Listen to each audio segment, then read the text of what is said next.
गावकरी बंधूनो आणि भगिनीनो, सगळ्या माय बहिणी विरुद्ध पार्टीच्या सभेला गेले. इथं नुसतीच बापी मंडळी आहेत.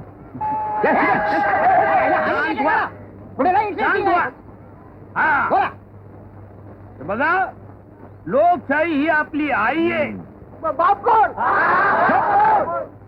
ज्यांना कुणाला या सभेमध्ये शांतपणे ऐकून घ्यायचं नसेल त्यांनी चालतं. चला. आमच्या प्रगती संघटना या पक्षामध्ये कुणीही बाई नाहीये. आमचा मर्दाचा पक्ष आहे आणि आपलं गाव बी मर्दाच आहे. तेव्हा तुम्ही जर खरे मर्दा असाल तर ना मर्दावानी माझ्या पोराला म्हणजे निवृत्तीला आणि त्याच्या पार्टीच्या मेंबर्सनी मत देऊ नकासा.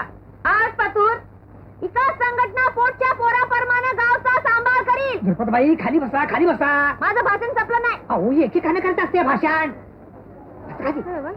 हा, तर मी काय म्हणत होते, घरात आणि शेतात राबणारी माणसं आमच्या संघटनेत आहेत. तेव्हा आमच्या म्हशीला मत द्या. म्हशीला मत देऊन तुम्हाला काय मिळणार आहे? काय मिळणार आहे? शान मिळणार आहे. काय बोला, पण आमचा वस्तारा म्हशीला भादणार आहे. त्योच वस्त्र त्यांची हजामत बी करील.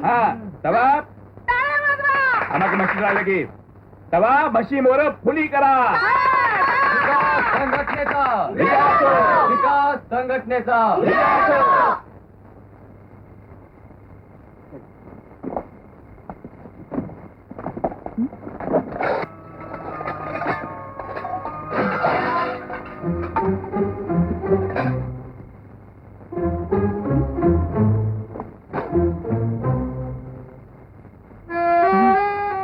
इथवर मजल गेली कारभाऱ्यांची. आता धावतेच इंगा. माझ्या पेशंटांनो, आईला सगळ्यांना एकदम आजारी पाडतो. माझ्या बंधू भगिनींनो, गेली कित्येक वर्ष मी निवडणुकीत पडत होतो. नामदेवराव, निवृत्ती बुवा आणि पद्मश्री तुकाराम. सर्वश्री म्हणायचं असेल. येडा आहे. काय झालं काय? चालू दे. नाही चालू दे. यांच्या अपार कष्टामुळे यावर्षी नगरपालिकेत मी निवडून आलो. सांगायचा मुद्दा म्हणजे आमच्या वस्त्र्याची धार ही लोकशाहीची धार आहे. ही बघा प्रगती संघटनेची लवाडी. दुर्पद भांडी ही बघ. मतदारांनी वाटण्यासाठी त्यांनी आणलेली आणि या साड्या, या साड्या त्या आम्ही पळवल्या आणि निवडणुकीनंतर गरीबांनी वाटायला. अरे बांगड्या भरा तुम्ही, बांगड्या. बांगड्या काय भरा, बांगड्या आणि चोळ्या दोन्ही बायकोनी पळवल्या. तुम्ही दोघही नालायक. लुगडी आणि भांडी लपवली होती, ती पण पळवली. अरे गोकुळातल्या गवळणी आणि परिस्थिती केली बायकांनी तुमची. तुमच्या साड्या चोळ्या पळवल्या. अरे आता मतदारांना काय द्यायचं, निवृत्तीला काय छान. मला वाटलं तुम्ही छान आहात. तुम्ही दोघही वळू आहेत, वळू. हाच तो गावचा वळू. हा मेला असा गुराच्या डॉक्टरने रिपोर्ट केला. माझ्या नवऱ्यानं आणि नामदेव सातपुत्यानं त्या डॉक्टरला फसवलं. थांब दुर्पदे, खरं म्हणजे हे वळू त्याने मसवडला नेऊन इकला होता. मरते. बरोबर आहे. तो अशा पार्टीतल्या माणसाला मत देऊन तुम्ही आपलं मत फुकट घालवू नका. बरोबर आहे, बरोबर आहे वकील साहेब. तेव्हा आपल्या अट्टल चौरासनी वळू आपल्या अंगावर येणार. बघत तुम्ही तिच्या वळूला जास्त असेल. आता असंच मला जाऊया रस्त्याला. सावित्रीबाई, बाहेर या. अहो सावित्रीबाई, आमच्या त्या दुर्पदाबाई आहेत. तू ते मी बोलते ना, तू आपली दुर्पदा निवडणुकीला उभी आहे, तिलाच मत द्यायचं. आणि तिची खूर म्हस आहे, दोन ठेवायचं. हा वस्त्रवाल्याची मत द्यायची नाही. कुणी बी काहीतरी सांगा, ऐकायचं नाही बरं का. अहो पाटलीनबाई, मी काय म्हणत होते, आमचे हिने आहेत की नाही निवृत्ती पाटील, त्यासाठी तुम्ही म्हणून ठेवी देऊ नका. म्हशीला मत द्या म्हणजे आणि म्हशीच्या चित्रावर शिक्का मारा. घड्यामध्ये सांगायचं म्हणजे झालं.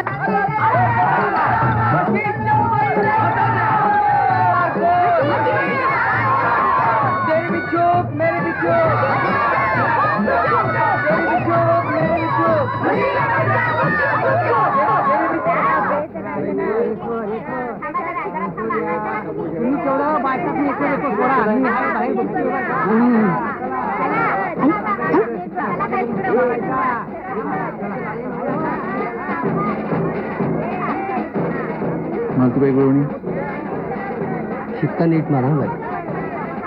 उदागण शाह, चंदू विटेकर, चित्र नीट मारा. पांडुरंग शेवाळे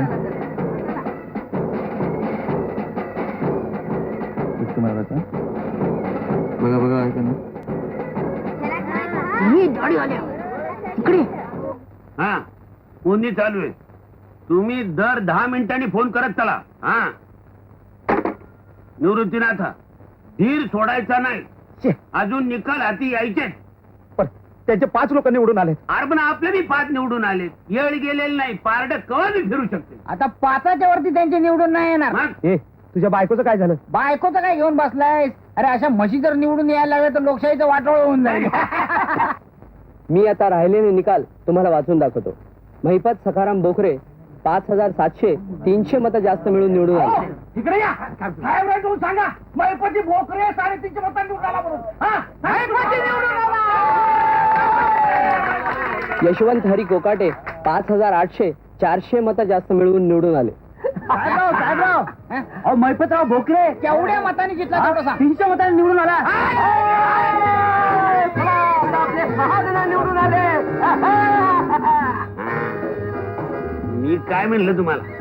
तुमच्यापेक्षा साहेबरावनं 10वीच निवडणुकाच्या आज बघितल्या. काय रे साहेबराव हो साहेबराव आपला 7वा उमेदवार निवडून आला.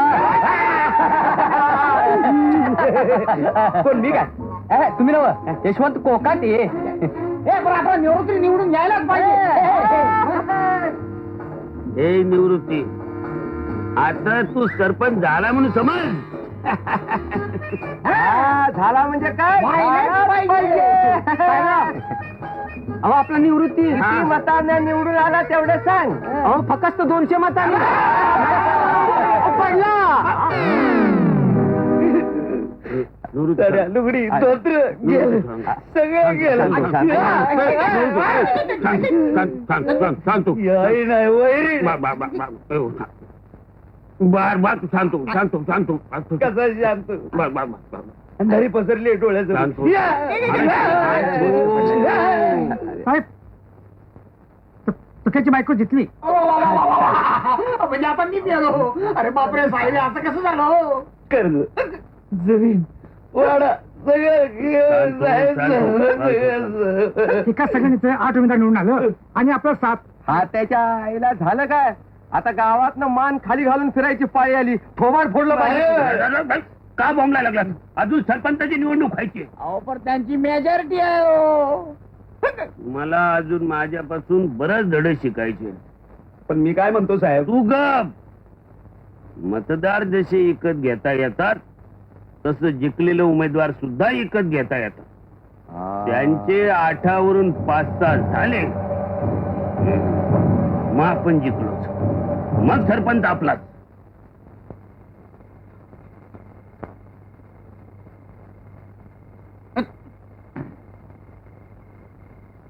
हो कारभारी कुठे चालला सा? घरात इकडे या. कोण? तुम्ही अदुगर तोंड गोळ करा. या अहो तुमची बायको निवडणुकीत जिंकली. माहिती आहे. मग खावा पेडा. नको मला पेडा. फार सभेत नवऱ्याची बेब्रोकर निवडून येणारी बायको म्हणजे खबरदार वाटेल ते बोलला तर हलकटपणा तुम्ही केला. मी फक्त लोकांनी सांगितला. माहिती आहे. कळली तुझी अक्कल. चिरताय कशा पाई. कोण? मी कधी चला जेवाय चला. जेवणाच्या गोष्टी सांगते. एक तर नवऱ्याची अहो पुरणाची पोळी केली का?